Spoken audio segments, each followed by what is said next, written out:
Happy Sunday, everyone, and welcome to my show where it really is okay to not be okay. I'm Rae Bonney, a qualified counsellor, workplace mental health specialist, not to mention a very dedicated and oftentimes enthusiastically disruptive men's issues advocate. Not every girl's dream job, but hey, remember, men also matter. Welcome to 2019 and my new time slot for the show. What does it feel like being new today? Don't mind repeating that a few times. It's the second Sunday of every month between 10:30am right up until 12 noon, and I meet guests from all over the world joining the show, sharing what it feels like being them and also recognising that it really is okay to not be okay. So today it's no surprise at all that I'm unwrapping one of the greatest gifts going around, and that is people. Exploring the thoughts, experiences, achievements and challenges of ordinary people bound to inspire the best you. So turn up your radio. Today I want to share with you a foundation called the Global Village Community. Founders Natalie Mogford and Olivia are passionate about emotional well-being for every human being. Their not-for-profit foundation supports people and projects that create real impact at grassroots level using an organic network to share resources and work with people who share similar values to influence change. The Global Village Community Foundation exists to better the lives of people and communities around the world, focusing in particular on emotional well-being. Natalie and Olivia and the Global Village team believe real change begins on an individual level through community warriors who tirelessly give back and support others. So welcome to the show, Olivia and Natalie, Liv, whatever we like to call you. I think we're going to disperse those during the show, so please, audience, keep up with us. What does it feel like being you guys today? Thank you, Rae. Fabulous. We love sharing anytime we can talk about Global Village and the magic it has to offer. I learnt about Global Village only a couple of years ago, and now I'm working right in the heart of it. So we always love the chance to share a little bit more about what we're doing. Well, we've got an hour and a half today to unwrap everything that is Global Village. It's a concept that's quite different in terms of how we engage with people on a technical platform, and I know there's a bit of science behind this as well. So before we dive deep into the story of Global Village and the evolution and how that's playing out now, how we met was through one of my great friends and collaborators in the men's space, Travis Strong. Mm-hmm. He is one of the founders of White Owl for Men's Health, and we advocate very strongly for men's issues, men's health and boys, of course. And Travis leads that with such passion and conviction, and I sit with him in that with White Owl. And this year we've got a number of great things coming up. So now, Olivia, the connection with Travis is through your husband, is that right? My husband works with Travis's wife, and Can we mention Bunnings? Bunnings. Low prices are just the beginning. Hello, Bunnings Box Hill Thank South, you, Bunnings. across the road from my house. So Travis and I, funnily enough, were actually connected not because we were both working on projects for mental and emotional well-being, but more because we were going through a similar change in our lives. And I think when you're going through such big change in your life, that's actually when you need to feel like you're less alone. And like, it was great to have friends and family around, but I was seeking out people who were making that change. And Travis and I were both leaving jobs that we'd been in for a very long time. So we bonded over what it's like to make a change that doesn't seem like it is the normal trajectory thing to do, just to stop and finish and not have a plan on what to do. So we bonded over coffee and then started talking about each what our projects were, and realised there was a lot of synergies with both what we were trying to achieve. And this was before you launched Global Village Co? This was around the time that we incorporated Global Village Co, yeah. And you did last year. Bailed out of your job? I'd resigned from my job at the end of 2017, and I didn't actually finish up working there till almost a year later. So I started, it was like retirement for me. I'm in my late 30s now, and I'd been there for so long, almost in my 16 years I'd been there. So I tapered down from full time to 2 days to 1 day. So I finished up in October last year. It's amazing the human condition can embrace with change, and I think one of those changes when it's a career change and letting go of that monthly paycheck is a really, really big thing, especially when you're venturing out into such uncharted territory like people and creating something for the support of people that I don't think communities or the world really values that as a commercial piece. And you still have to get paid somehow to survive. Yes, yes. So, I mean, that was a huge part of taking the change, but that was actually the reason why I did it, because I think we'll talk about that a little bit later, but for me it was breaking away from what's expected and what's, expected from a young age and what success looks like. And for me, the definite reason was to just jump into the fear and not feel like you need to make decisions based on money or, the golden handcuffs that you sometimes find yourself in when you're in a corporate job anyway, and you maybe lose touch a little bit with what you wanted to set out to achieve maybe in your earlier days. So yeah, it's okay. Like I'm really enjoying it. Yeah. Well, very true about the unknown, because we typically are very frightened of the unknown and, intrinsically believe the unknown is scary, that it's going to be bad, it's not going to work out. And I don't think we're there yet where we go, change is a great thing and the unknown is really exciting about the opportunities and the potential that we can make this with this impact. So I guess that's a really good place to start with unwrapping Global Village. And I wanted to throw to Natalie first about your past life. You've spent 20 years in co-founding lots of different organisations,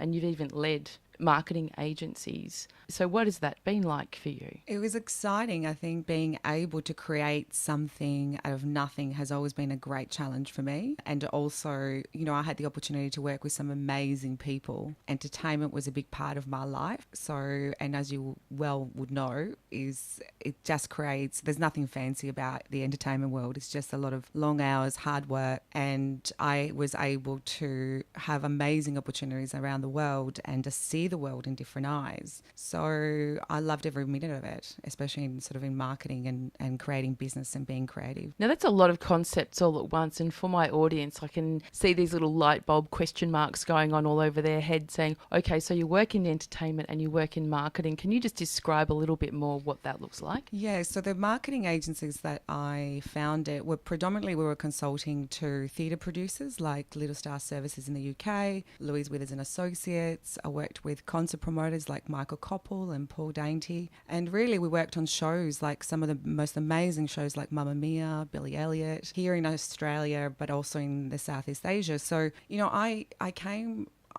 was kind of, I've never really gone for a job. I never really had a life plan per se.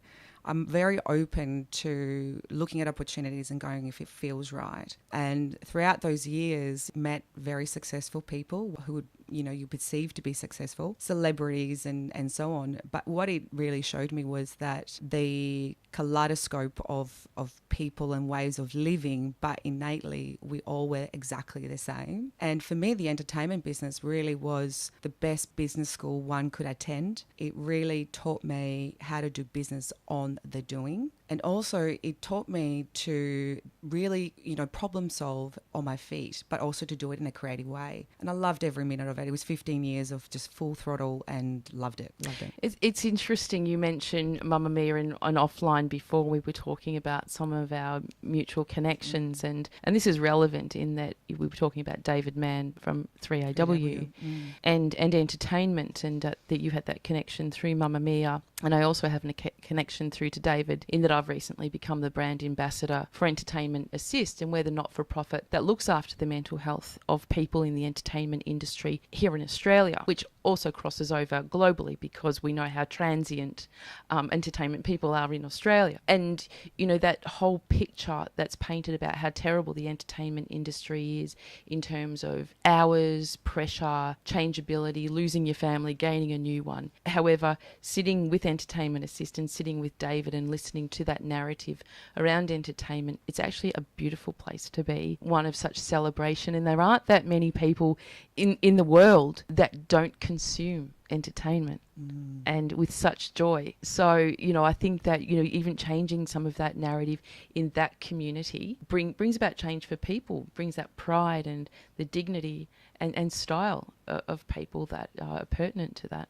And I think it's interesting looking at the entertainment industry because we took a lot of care to make sure that, especially on shows like Billy Elliot, to make sure that we looked after people, because that entertainment is a people industry, and it's really important that when you're having so much attention, we have to take care to make sure that there is a balance of emotions and you're able to really handle what it means to be seen in such a way. So it was a huge responsibility for the producers, and also it really just did show me exactly the different human emotions in so many different environments. So yeah, it was a great time. Even though that's a very, very short description, although I want to share with people just on the side.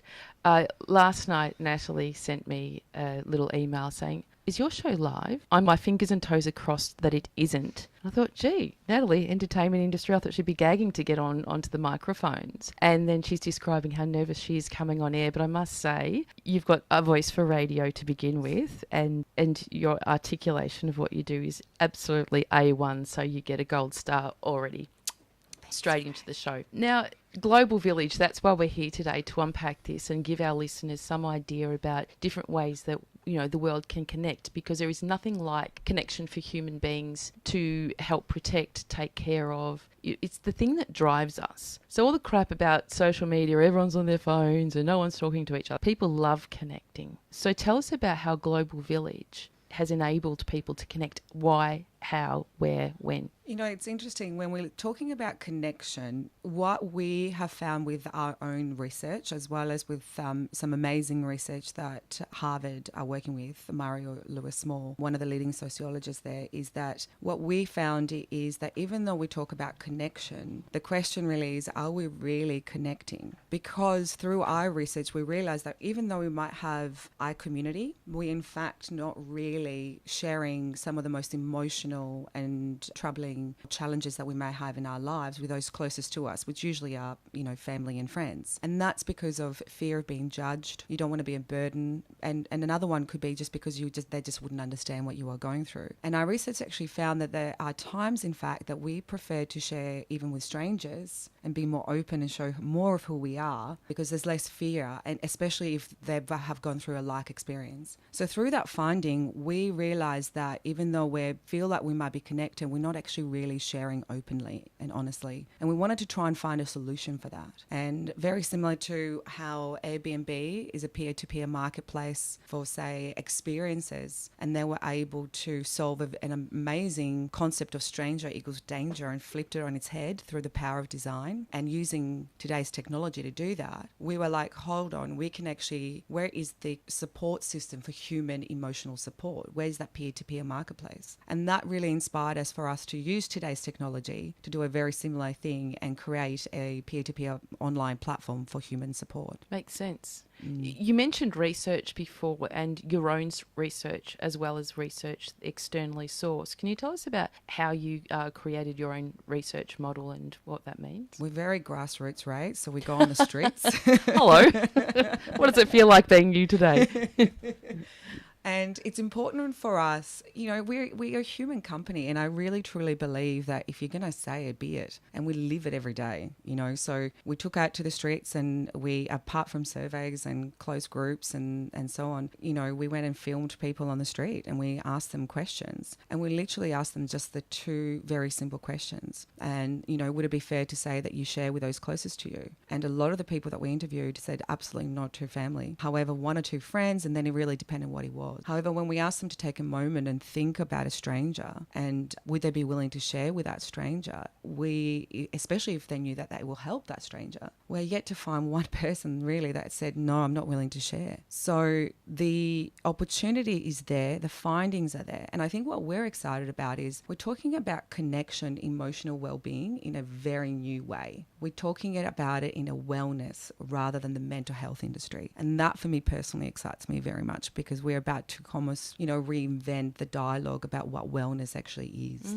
I'll invite you to sort of enter into this as well, Olivia, because everything that you're talking about at the moment, in my mind, is going stigma, stigma, stigma, stigma, especially stranger equals danger. So as soon as we take stranger into our mind, we go, no, that's off limits to be able to disclose. Whereas I know, I go to the supermarket and the checkout person says, how's your day? And I'll go, well, I've got $200 worth of groceries to put through. I've got time to tell you exactly what's going on for me, because you're a captive audience and I don't mind doing that. So you're right, we do disclose to people that we don't know, but as soon as we use words like stranger, it becomes danger. So I think that there's that self-stigma, but also stigma around how we share our information and how we share that appropriately as well. It's interesting because, we're talking about something that's probably the most powerful insight that we have come across at Global Village, and that is something called cognitive empathy. And in order to do that, because when you're sharing something that you have gone through, a lot of people maybe perceive that if I'm saying that I understand what you're going through, perhaps I'm not going through, I have never been through that same situation. You don't want to pity comes into it, and you don't really understand very deeply. Cognitive empathy is only able to be achieved, from my understanding and working with Harvard, is that when you've had a like experience. So you just slipped Harvard in there. Yes. Can you just, again, I've got light bulbs going off for my audience. What's the association with Harvard? So we have realised that we have an enormous responsibility. We're going to have a lot of data on people in a community, and we're very, very, very careful about how we set this up. We care about our community, and it's important that we work with partners that are able to add value and also to use this information to influence change in a positive way to society. So we are looking forward to partner up with people like Harvard. And you have partnered with? Yeah, we're actually just finalising our relationship. Fantastic. Which is amazing. And we are just talking to Stanford, which we're very excited about. Yes. So for this us, cognitive empathy, was this something that has been delved into by an external partner as well? Yes. So what we found that is the insights that we came across, that people are more likely to share and seek support actually from strangers, despite the fact that socially, as a social norm, I would never share with strangers. So Mario Lewis Small got onto this insight through the fact that he'd stumbled across his research. He found that mothers in community centres in America, after meeting another mother for 5 minutes, would leave their newborn to rush off to the toilet. So, could you just hold my baby? I need to rush off to go to the toilet. This is an interesting insight, because as humans, we like to think of ourselves as careful to trust and place trust in others, but actually we do it in a split second. We use our intuition to go, do I trust or not? Okay, well, I'll do this. Or if the risk of having someone who's not trustworthy outweighs the benefit that I need to gain from that. So we started looking into Mario's work a little bit more, and I've got his book here. It's called Someone to Talk To by Mario Lewis Small. You can Google that and find the link. It's a fascinating read, because a sociologist does their research actually without a hypothesis. They go in and they say, let's just research this topic and not go in with any bias. Yes. And we'll see what the outcome is. So he started researching, thinking of my closest networks versus where I seek help and support from. Do they cross over? And all sociologists in the past have made the assumption and the correlation that if I have a close network, then I'm going to be okay. I'll have people to share with. And what he actually discovered is not so much. What I want to do is I want empathy. I want cognitive empathy. Even if I've got the most supportive family and friends, sympathy or pity just won't do it sometimes. So I just want to feel I'm not going crazy in this situation. And this is what I love, sort of getting back to the dialogue of what we're trying to do. This is about, someone said to me when we were in the States and we were, we're talking about getting investment. And so you were in the States promoting? Late last year. We were doing a little bit of promoting. Yes. We were talking, we always love to talk to people who have whether it's they want to be part of it to invest, they want to be part of it from a research perspective or a promotion perspective. I mean, we are business and marketing people, so for us, how we're talking about this and who talks about it is really important for our brand. You just piqued my interest there, because when you talk about the United States, we're very, very different the way that they connect. And the way, especially the way Americans, and I don't mean say Americans in inverted commas, but the approach to mental health in particular is very, very different to us here in Australia. In fact, if I look at places like Australia and say Canada, we're streets ahead in terms of how we address health and wellbeing. So someone said to us, and this is in the States. So we're going off in tangents here, but it's they talk great about, tangents. what problem you're solving as a business. This is the obsession. What problem you're solving and what are you doing to solve that? So we get asked, so when your problem's solved, does your business dissolve? Well, actually, we had a long discussion on the plane about this, and we said, you know what? Because you had This about is not a 24 problem. hours. This is a happening. Humans are going to go through ups and downs, and we zigzag around with our emotions, and that is normal, and that is not a problem to be solved. Actually, what we're trying to do is provide a safe space just to feel and be able to manage through those situations. So we said, great, well, we're going to just continually be forever solving this problem. Maybe the way we do it changes, but what we're trying to solve as, mental health or well-being is not a problem to be solved. It just is, and we just need better tools to manage it. Exactly, creating that environment that best supports people in being the best version of them rather than finding a solution, I think is a great way to start. And as soon as we start talking about solutions to people, because guess what, you don't know when change is going to happen. And,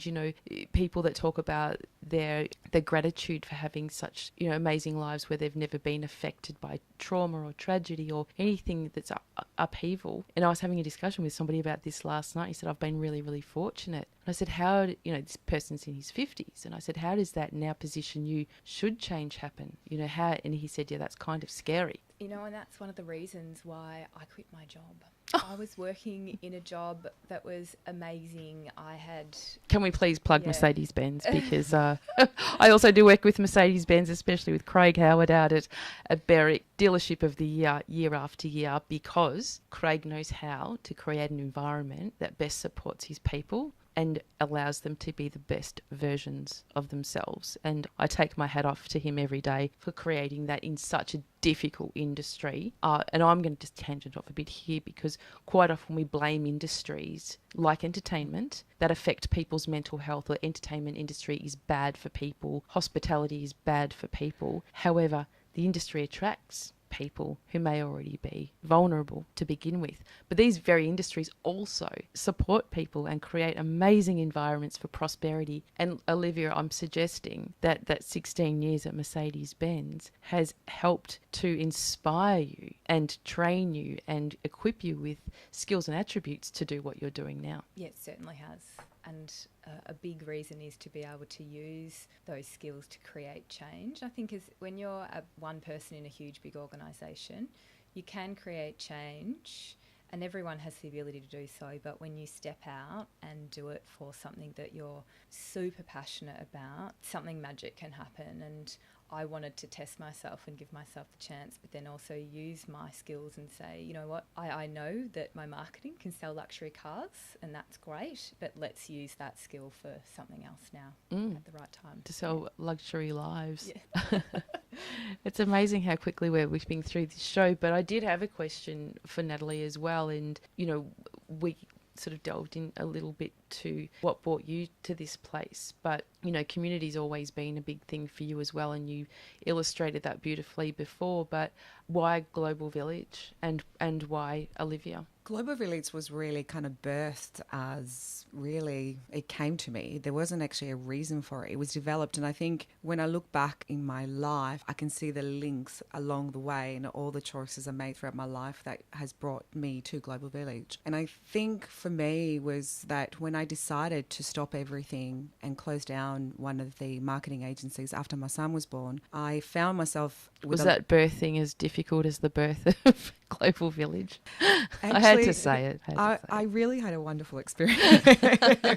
So for me, I found myself kind of with a lot of time. I've always been a workaholic. I've always worked really, really hard. And to pause and reflect was a huge thing. And I was in this new role called motherhood, and I really wanted to work what that was. And I worked all the way through to when my son Indian was 1.5. And then I took some time off, and I found myself hanging a lot at parks and with the toddler in hand. And there I really had a lot of time to invest in other people. And as you can imagine, there was other mums there, other women there hanging around. And I really instantly saw the vulnerability and the hunger for wanting to connect and share. And that's the thing that moves me the most. The desire to do this is because for many years on my personal life, I have always given. I don't know life without it. I've been a community people's person all my life. Even though I grew up in Australia, I was born in Australia, actually up in Box Hill Hospital.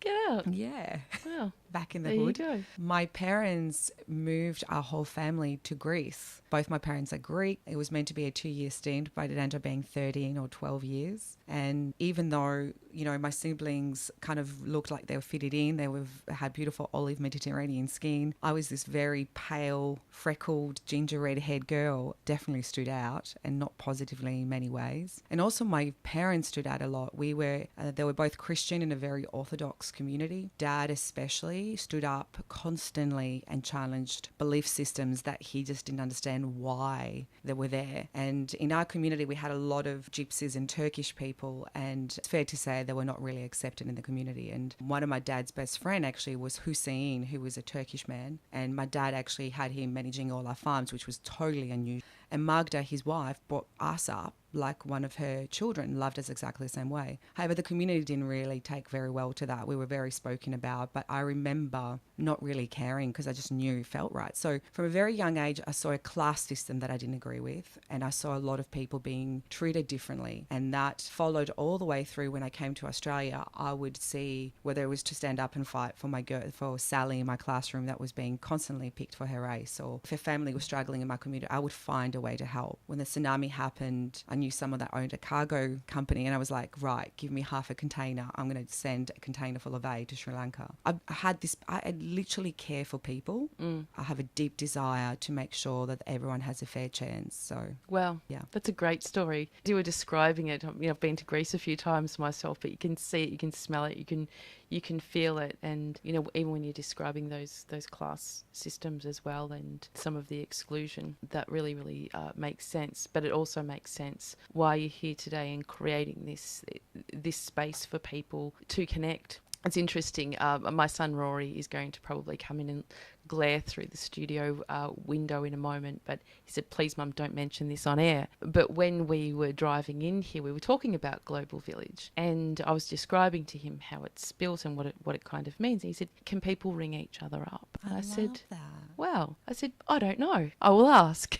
Because, you know, if we look at this, you know, technical global platform, which is, you know, internet based, where people can speak online, could you just, before we go to the break, just describe a little bit more about the infrastructure and what it actually looks like? So we're in the process of building it. So just to be clear, people can go to our website and read about it, but how we will build it is it's actually a really simple platform. So it's built on the premise that people can ask a question and that gets posted, and then others can go in and answer that question. And the magic really happens where we use our technology and our logic to match the question. So people who have asked the question with the people who can answer, who have gone through a similar experience. So we can recreate the feeling and the insight of cognitive empathy. Is that using algorithms? Yeah, we'll use algorithms. Yeah. So based on the profile. So you can ask a question and you can answer a question and connect that way. And look, absolutely in the future, we're very open to evolving the platform as it needs to evolve. For the starters, it would be text, I guess, or a messaging through the platform. And absolutely, I mean, you know, they say that voice and, you know, voice assistants are the new big thing in the future. So maybe we'll do phone calls through the platform. Who knows? But for the moment, it's probably as non-confrontational to start with, because people need to gain trust. You can ask anonymously, so you can turn anonymous on or off, and you can answer anonymously. And this is why I love the fact that actually Nat doesn't use social media in the way we know it, because all of us who do, which is like 88% of the population are on Facebook. We're conditioned to, when we think of an online network, we think of it in, you know, in our mind like Facebook. This is nothing to do with, and then the thing about Facebook is it's not purpose built so you can be emotionally vulnerable. We want to build our platform. Quite the opposite. Well, yes, exactly. We want to build our platform so you can be vulnerable and it's okay, so people can't see a big history of all the activity you've done. In fact, people can't even click on you and see your profile. So this is where I love this, because I'll say, oh, so what does their profile page look like? And we'll brainstorm this and say, well, hang on. This is what we're trying to do. We're trying to make people feel less alone in their thoughts and situation. Do you need to compare yourself like you do, say, on Instagram? Like often people feel worse after they've looked at social, and that is the opposite of what we want. So it's just about the conversation and the connection. So imagine this, everyone. So anyone who's used ride-sharing app like Uber, for example. Yes. Do you go in and see the full profile of your Uber driver? You know their name and their photo, and you know for the moment you interacted, they drove And you their here registration number. Yeah, and the colour of their car. Yeah. Do you have mints? We keep saying what's the minimum amount of information that we need on someone that's going to share an experience that they went through or to provide support? You don't need to know everything, and I don't need to look and see all your history and everything you've done either on the platform.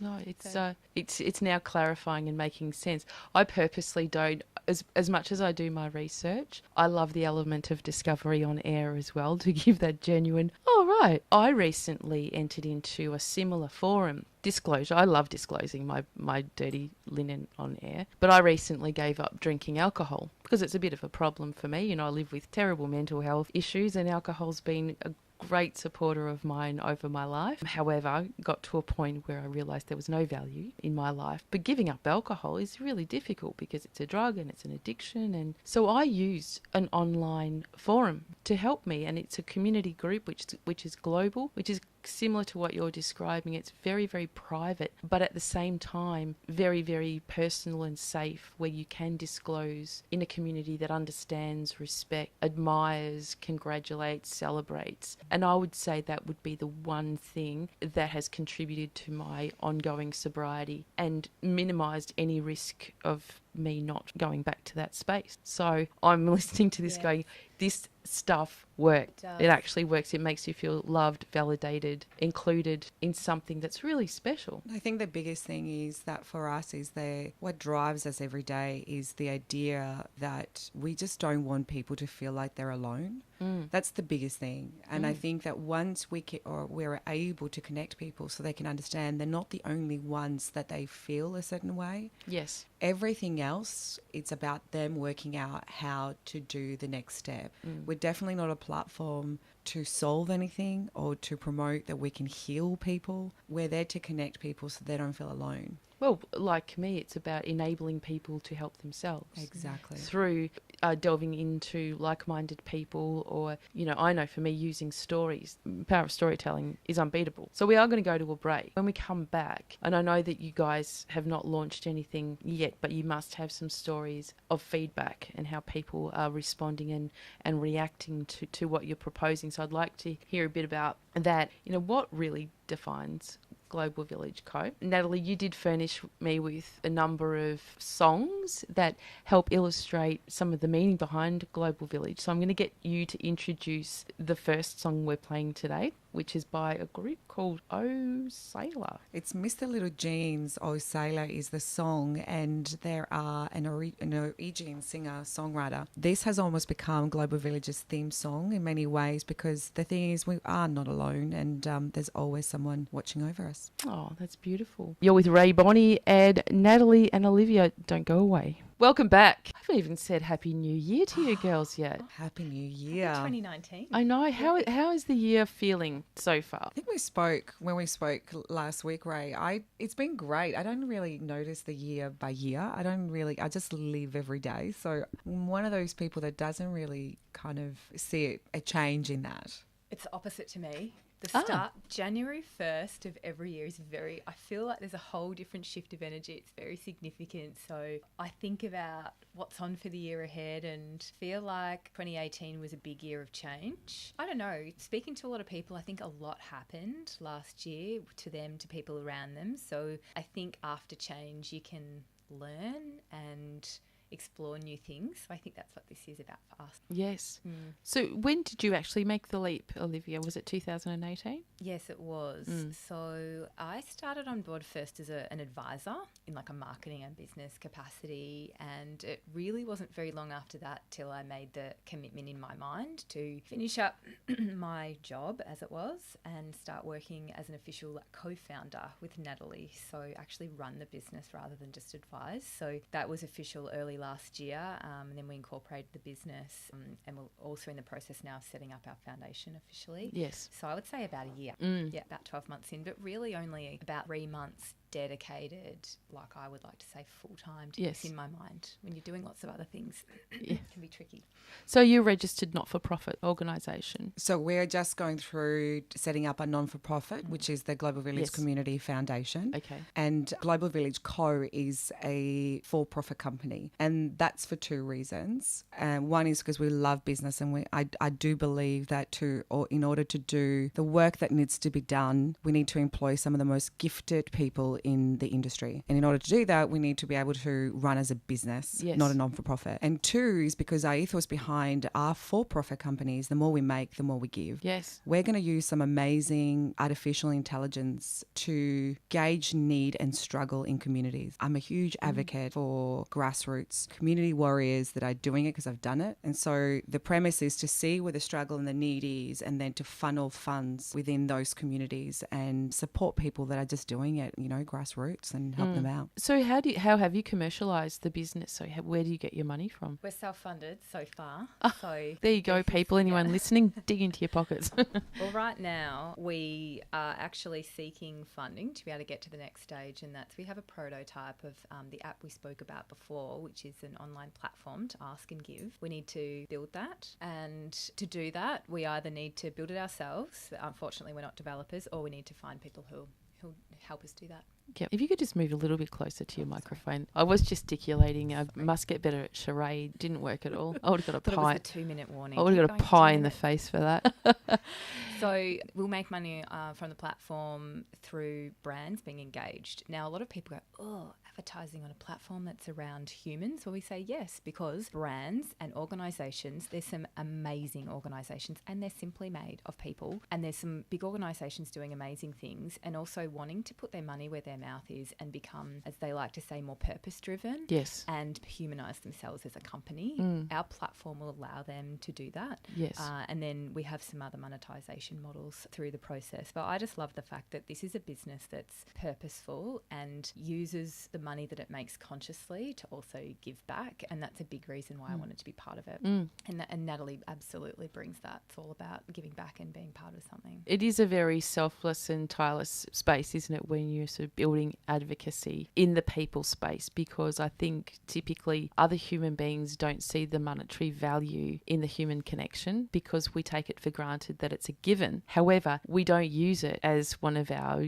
daily attributes that contribute to our well-being. So it's sort of this constant cycle of non-believers that in fact are the biggest beneficiaries of something. I was reading a book this time last year called Everybody Lies by Seth Stevens-Dowit, and he was an early employee of Google, and he talks about the fact that we're all wearing masks, and actually, the only place now that we as humans are truly honest is that little bar in Google. So you type in, and what Google does now, the search bar where you're searching and you're doing your Google. If you type into Google, I need someone to talk to about what Google does now, if you don't know, is auto-completes based on the volume of searches in your geography. So every now and again I do go in and I search, I need to talk about, and what's lately coming up is my problems for free, my depression, my relationship. People are asking Google, and they'll come across forums which absolutely help people, but technology is not evil. It has a role to play, and actually we're trying to use technology for good and to connect people. So kind of augment humans and technology, because we just seem to be not having those discussions or not being able just to find the people to have the discussions with. Absolutely. And the social narrative, again, that's people talking to each other, has so much power of influence that it's incredibly distorting, I think, especially when you're talking about things like social media and how terrible it is. It's actually one of the very things that keeps people alive, keeps people connected. Yes, it has elements where people misuse it and it's not as effective, and it can be quite dangerous, like anything.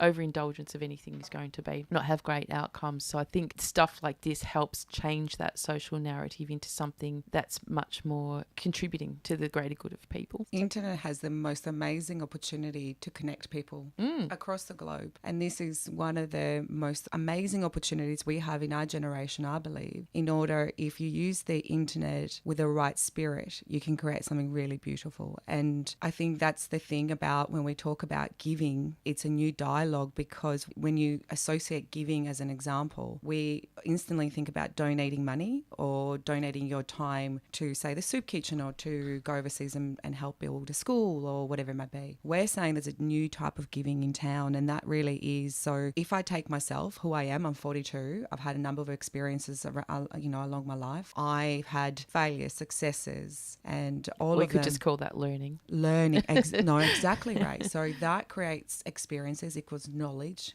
Learning equals knowledge equals an enormous amount of power that I hold, right, as a human individual. So what we're saying is, if you just turn up and be honest and be authentic and be willing to share some of those experiences with someone else, you are now in a place of giving. Sharing equals giving. So what happens is, and this is the exciting part, is that when you're in a place of giving, the endorphins in your body increase and they're activated, almost having a very similar physiological effect as food, sex, and exercise does. So what we're saying is, we're going to take that giving. If you're willing to share, we're almost gamifying the act of being kind. So like an exercise app, we're actually creating on our Global Village co-op, you're able to set giving goals. You're able to go into a place called the Global Village Square. There you can see there's a world map, and in the world map you can see how much support is being shared in real time across the world. And then there's another section where you can go in and see your own personal wellness stats. So you can see how much you've given, how much you've received, and then you can even set giving goals. So imagine you've got 20 minutes to go to work. You're on the tram. Instead of you flicking through Facebook or Instagram. Candy Crush. Yeah.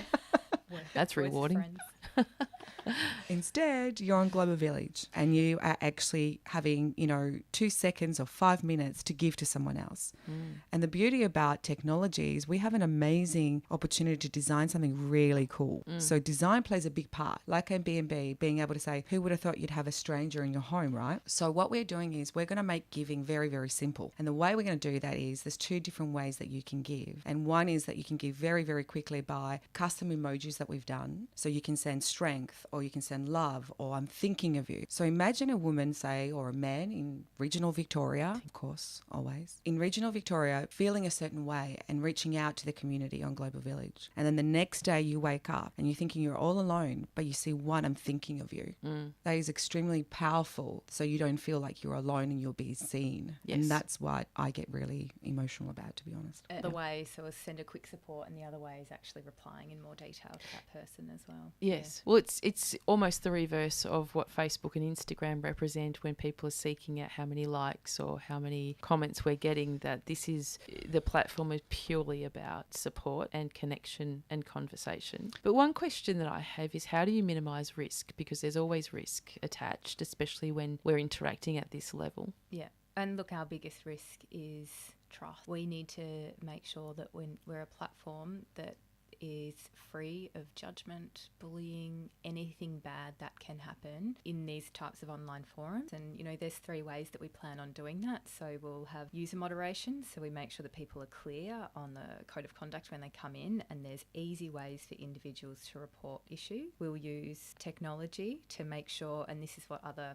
big platforms are doing now, and they need to because of the volume of content on there. A computer simply works out that what the sentiment of what has been said is not the rules that we've set.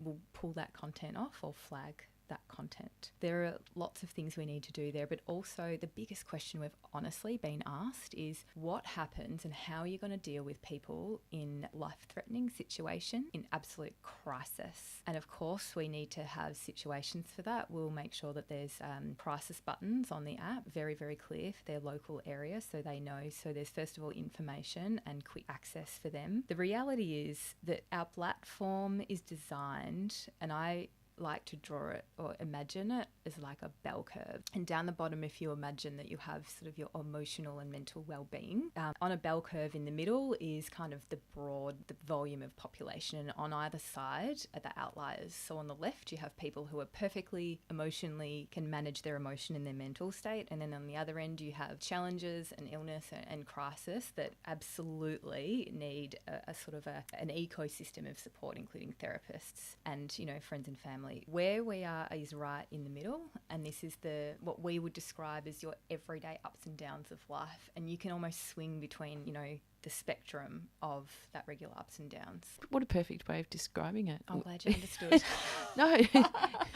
Great. You know, so many times when we're talking about these great ideas of how we're working with people, especially in the wellbeing space, we don't address risk, and that's risk to self and risk to others. And, you know, if you're getting across the global context, that means every single segment of the world has different attributes and also different support networks of where to go. So all of that, I guess, has to be tailored in a very fluid way. So how do you manage that? Oh, it gets a bit techie. Basically, what you can do is you can use technology to determine, well, users would tell us where their location is, and then we could access public information that categorises the support available per location, and we just connect it in. So automatically, you as a user, if you say your postcode is 3000, so the middle of Melbourne, we would plug in, and literally it's like a list in the behind the scenes of the app that knows that there's all of these services in Australia or Melbourne, and it makes sure that on your village square you have access to see that really, really quickly. And then, you know, future technology, we can use things like, you know, people are talking about chatbots.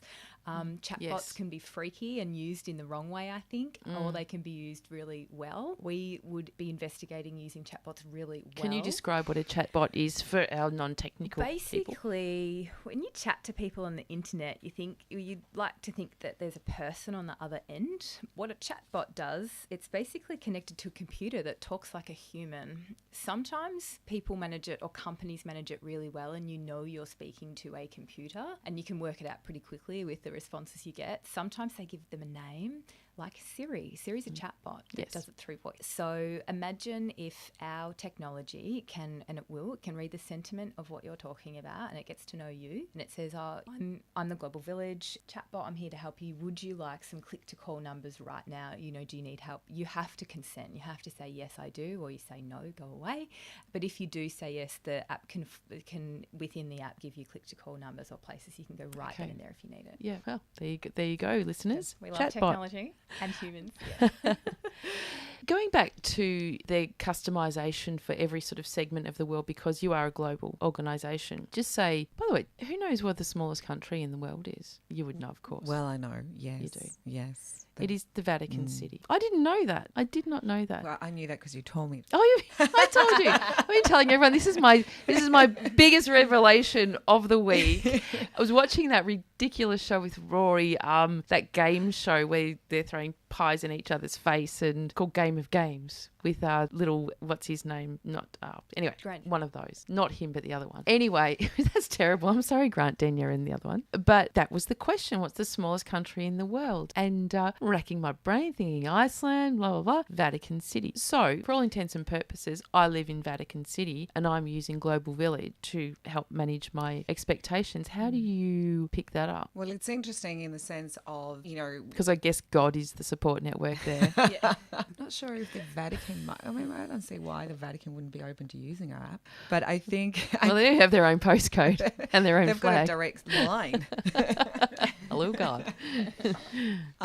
However, I feel like from a global perspective, the internet creates the opportunity to connect. And one of the longer term visions that we have at Global Village has always been from the very beginning, and has been a desire for me personally, is to connect the emerging parts of the world to the developed. Because I think that there's a lot of learnings there that we can both have on both sides. But I guess my question's more about I'm online and I'm about to kill myself. When you set your profile, you tell us what location you're in. Okay, so then will I be immediately then connected to the local emergency services, which I think is really exactly right. yes. Yeah. And that's not so difficult these days to create platforms that the automatic connection is made. I mean, I'm a lifeline counsellor, but haven't practiced for a number of years, and it was a lot more antiquated back then. You know, when you receive calls like that then there's a process involved, which is quite laborious, and I imagine online that it can't be. And I think that, you know, if you're eyeing that place as well, I feel like there's so many wonderful support systems that exist already, like Lifeline, you mentioned one. Yes. And Amazing service. amazing. By the way. And I feel like what we're wanting to do is provide a solution that sits in the middle of that, in the sense of the middle of life and the challenges that are not actually a crisis sort of situation. We have to have, absolutely, as a business and a company, we have to have a way to manage crisis points. There's no doubt. But also understanding it's not your job to solve people's issues. You're just providing the environment to enable. And I think there's a lot of people that at times in their life they need help, but because for whatever reason they don't want to put themselves in some sort of a pigeonhole or a label around mental ill health, they won't seek the support that they need. And this is a big part of us wanting to make a platform available for everybody. Someone asked me, we did a night where we talk about our business to try and get funding. Someone said to me, so happy people don't use your platform. How do you get happy people onto your platform? What an odd question. Because, I mean, first of all, what is happiness really? We actually believe that it's okay to experience the full spectrum of emotions, positive and negative, and actually that's completely normal. And that some obsession with happiness is actually stifling us from sitting in those emotions that we need to And we're sit only in. told negative emotions are anger and grief and sadness. We're told that, but really the reality is that they're positive emotions because they happen naturally and organically. But also that's where the learnings happen. Yes. And it's important to really try and sit with those Yes. rather than we live in a society of quick fixes or in a way where if I feel bad, what's perceived to be in a negative way. Take a drug. Be happy. Totally. Go on. Be positive. Be Positive happy. thinking. So I take feel the like that's Valium. part of one of the things that we, as when we talk about emotional wellness, it's really important for us to really articulate that we as humans will experience a certain amount of emotions. It's a kaleidoscope of emotions. They're all equally as important, and we believe that, and we hope that in the future we recognize them as that. And people, when we say that we want people to be emotionally well, is to be able to identify what those are, to then be able to understand that you can access them within yourself, Yes. to tap into them, but then to also you individually be able to then apply them in your own life. Exactly. To yourself and that spectrum of, I mean, happy again is another word, but what it feels like being you is really important. And we're going to go to another break before we wrap the show, but I was reflecting on what we were talking before about people accessing help online, and I remember a man ringing me a couple of years ago asking me about search history, and I asked him why, and he said, well, I've been accessing help on the internet, but I need to clear my history because I don't want my employer to see that I've been researching things like anxiety and depression and suicidality. I always say it's absolute crap that men don't seek help, men don't talk, and men don't show emotion. They do, because my day is not complete until a man has cried, and most days that will occur. Didn't happen for me until 11 o'clock last night when I was at a party, but it did. I had to punch him in the face. No, I didn't. I didn't at all. But it's true. But thinking about those things, that's the desperation some people get through, or to mask or to be able to hide this terrible shame around what it feels like to be. And you know, one of my slogans always is, it's okay to not be okay, because guess what, that's part of life. Doesn't mean you're weak, doesn't mean you're stupid, doesn't mean you're pathetic. It just means you're managing the best that you can. So speaking of men, I know the next song, because Nat has been great at providing a whole list of songs. It's a youth group song, but that has some significance for you as well, doesn't it? It does. It's called Forever Young, and this song is acknowledging some of the amazing men I've worked with over the last 12 years. We run a retro surf comp every year, raising money and awareness at for Torquay? men's mental health. It does take place predominantly in Torquay because there's better waves down there. So it's called the Bop Blows Invitational, and we've done amazing work together in men's mental health especially that I'm very proud of, and that's just a homage to them because they mean a lot to me. Fantastic. Well, when we come back, we're going to wrap the show, but talk a little bit about a magazine that you mentioned before in one of the the break and how people can get access to that. Welcome back with Rae Bonney, joined by Natalie Mogford and Olivia Brown. They are co-founders of Global Village Co., an online platform which is a safe and trusted place and power source of human support where people can connect with others. There you go, girls. There's a bit of branding for you. Lovely.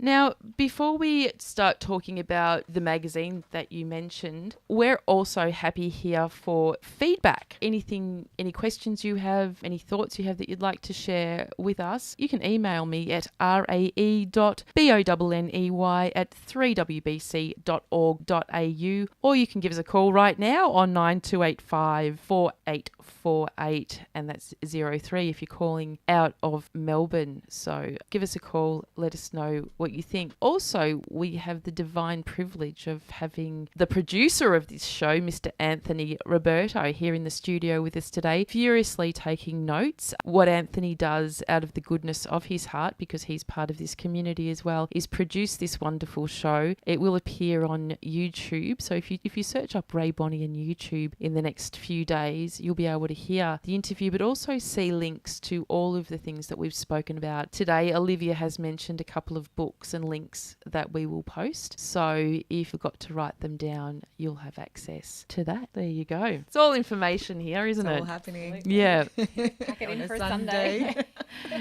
So in your very spare time, girls, tell me about this magazine. the magazine was really birthed organically when we were on the streets, literally connecting with people. That all just sounded really terrible. It did, You birthed and there's pain, and now you're working on the streets. It's being a mother.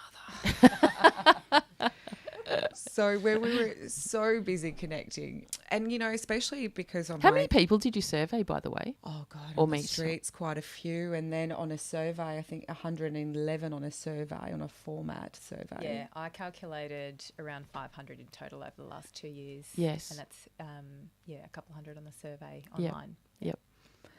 So in my previous life as well, I think that a lot of the stories that are being shared in the sense of publishing and what's available tends to be at times someone's story that has already either succeeded or is a celebrity or whatever it might be. And when I was connecting with people, I realized those are the stories I personally wanted to hear. So we were determined to collate these stories and to document them, and I put them together in a very beautiful artistic way. So we have gone out and we have invited people to share a story, one that is able to, share something about a change, a shift, a realization about a moment, a place, rather than their life story. And if they were brave enough and willing enough to share it, and we've had some amazing responses, the stories that we've collated from both women and men.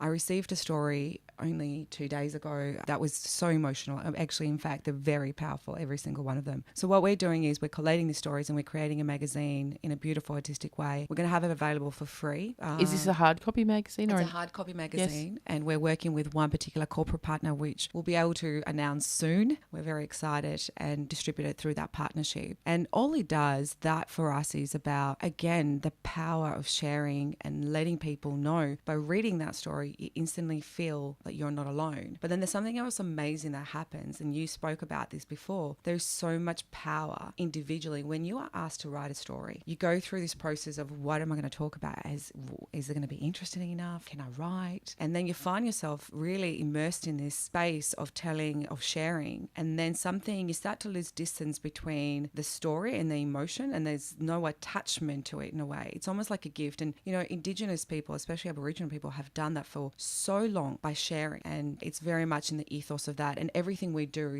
has very much a meaning. Like our Global Village logo, as an example, is our Aboriginal symbol for people.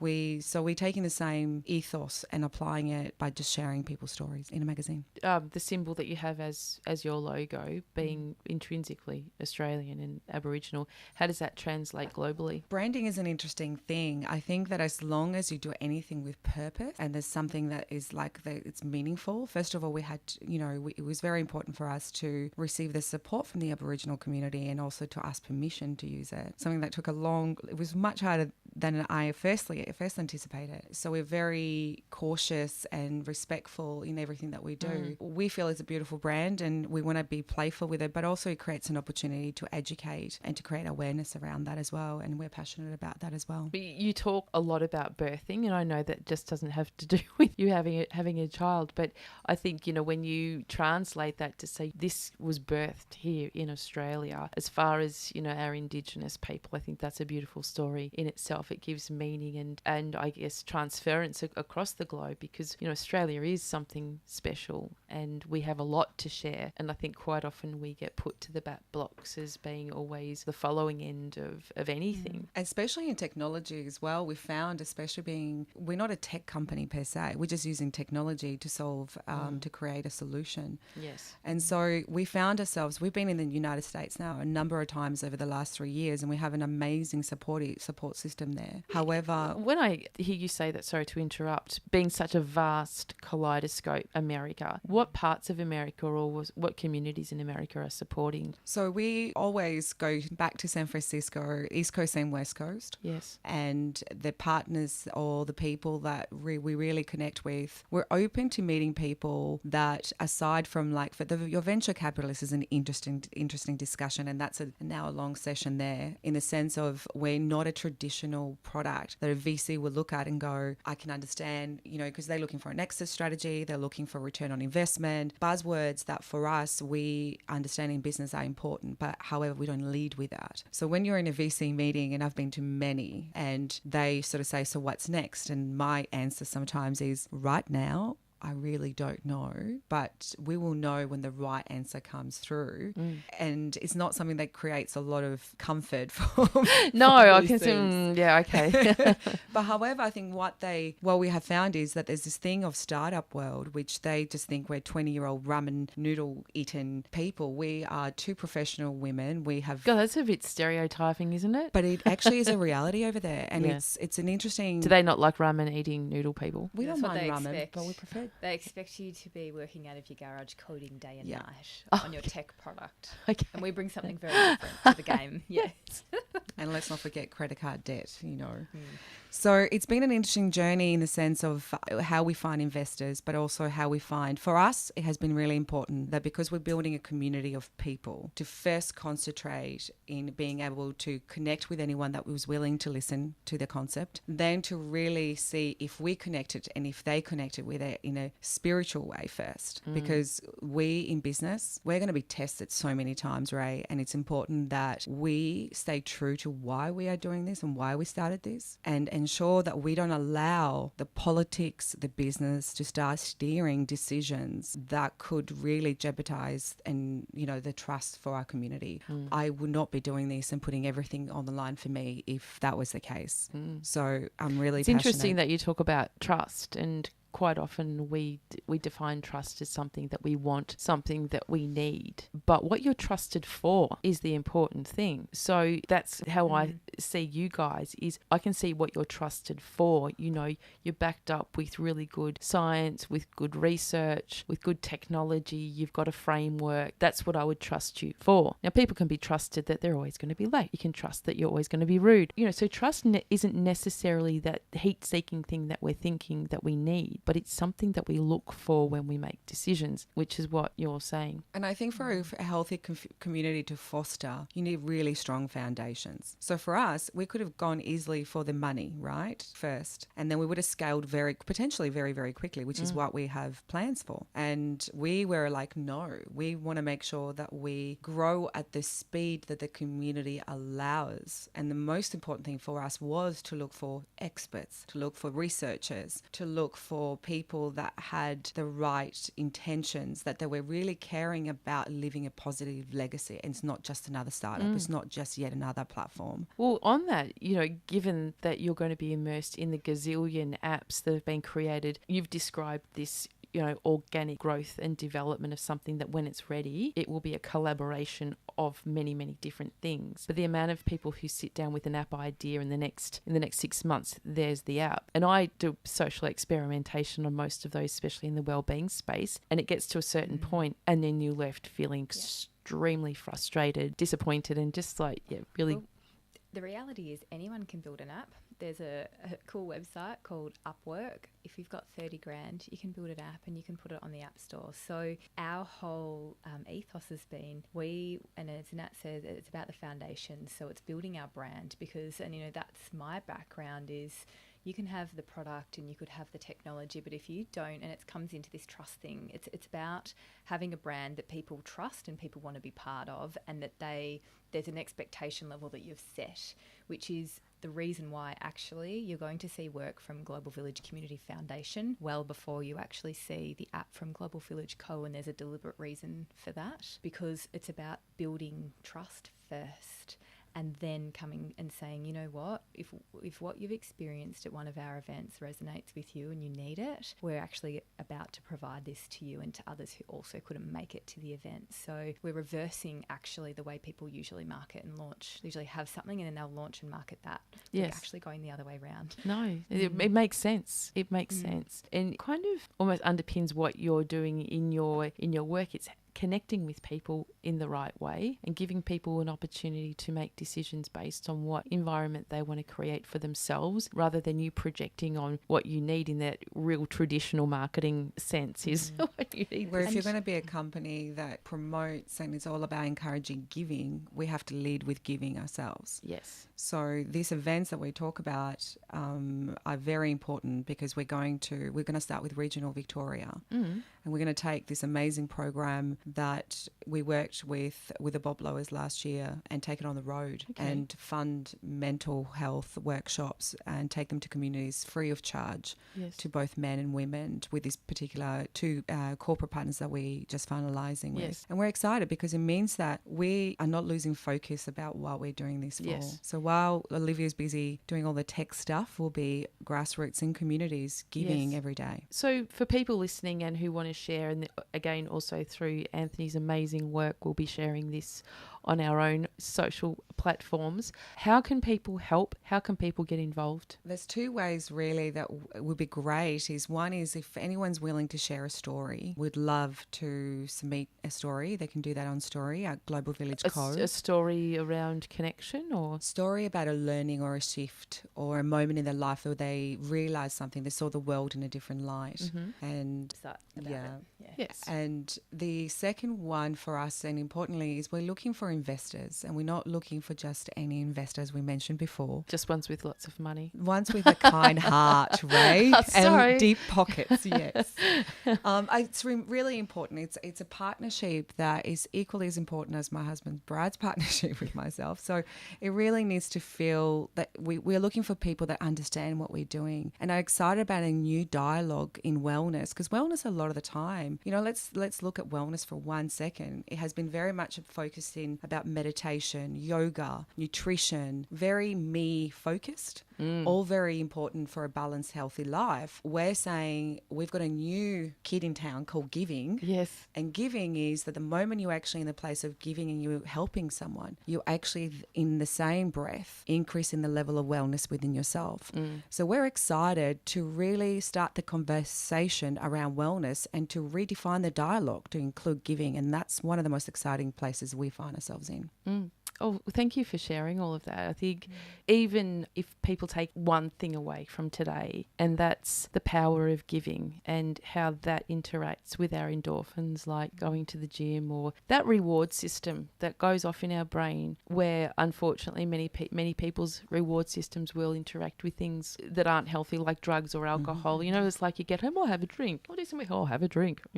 That's that reward system going off, but it has the same impact. Giving and caring. The power of or the feeling of being cared for far outweighs being told you're cared for, and that's what you're describing, is that feeling of inclusiveness and somewhere to go when you don't know where to go. And do you know, giving is one of the most incredible drugs going on the market. And I keep saying to Olivia, if only we were selling a drug, because I can say that it's free, it's highly addictive. Yes. It's contagious and it's organic. And if we were selling a pill, we'd have investors lining up. But we're selling giving. Simple. Now, speaking of being contagious and giving and courageous, one of my very great friends and collaborators, Bettina Arndt, we were talking about men's issues before, and Bettina is very well known for her very vigorous advocacy way back from the 60s as a sex therapist, and always been very, very vocal about men's issues. But she's recently released her book called #MeToo, which is basically, she finds most women are appalled by unproven allegations to, destroy men's careers. And, we're seeing it time and time again, not to suggest that there's no foundation to many of these allegations, but just even the balance, or to balance things up, that men matter too, and men are also a recipient of very poor behaviour in all of their industries. And fortunately and unfortunately, I get to see them in my therapy room every single week, where they tell their stories very silently without any support or any pathways to support. So I thank Bettina for putting this on the map. And so buy her book. It is called #MenToo, and she's about to launch a campaign as well, which I'll be talking about in an interview with her down the track. So I'll be back 10:30 on the 10th of February. It's actually my son George's 21st birthday on that day. But if you can't wait until then, I'm filling in for Jacinta Styles' Big Life Conversations on Monday the 21st of January between 4 p.m. and 6 p.m. I have a guest, Shane Gibbons. Now, he is larger than life, so it's going to be a gigantic live conversation. But until then, remember, it really is okay to not be okay. And ask that question. What does it feel like being you today? It could save a life. And thank you, Olivia and Natalie, for being on the show today. It's been amazing. And thank you, Anthony, also for your amazing support and being here today as well. Have a great weekend.